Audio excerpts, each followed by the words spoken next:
Two masters of British art and two mini retrospective exhibitions were held together in Tate Britain's Linbury Galleries so that the visitor might compare the bold use of colour and shape by some of our native talent from across two generations.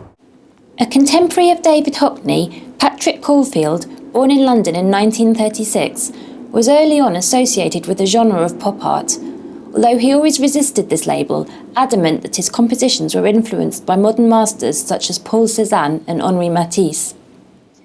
Hot on the heels of Tate Modern's big Liechtenstein pop art retrospective, Caulfield's work certainly has more of a romantic sensibility, and there is no critique of Americana. Many of his paintings are still lifes or interiors, albeit rendered in a modern graphic style with thick black outlines and flat planes of bright colour. In many, however, realistic elements are integrated, giving the resulting works a dreamlike quality. His love of Europe and the Mediterranean also shines through, interpreted with exotic flair. This exhibition shows over 30 of Caulfield's works from key moments in his career. Caulfield was already finishing his studies at the Royal College of Art when Gary Hume was born in Kent in 1962. 25 years later, Hume became part of the YBA generation, studying at Goldsmiths and taking part in Damien Hirst's notorious Frieze exhibition in 1988. Hume's works, of which a similar number are on display, are equal to Caulfield's in their use of vibrant colour, line and flat planes, but their subject matter includes living figures such as mothers and babies and famous friends.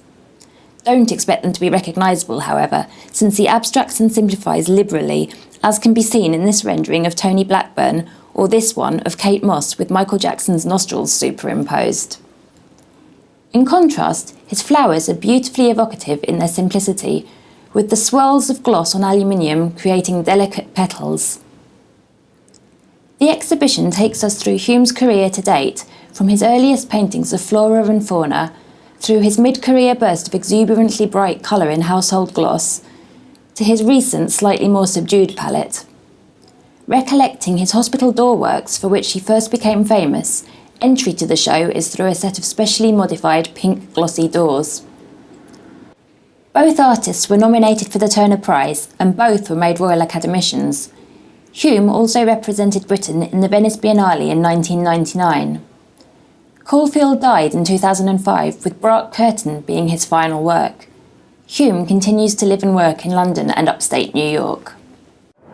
Both exhibitions run until the 1st of September.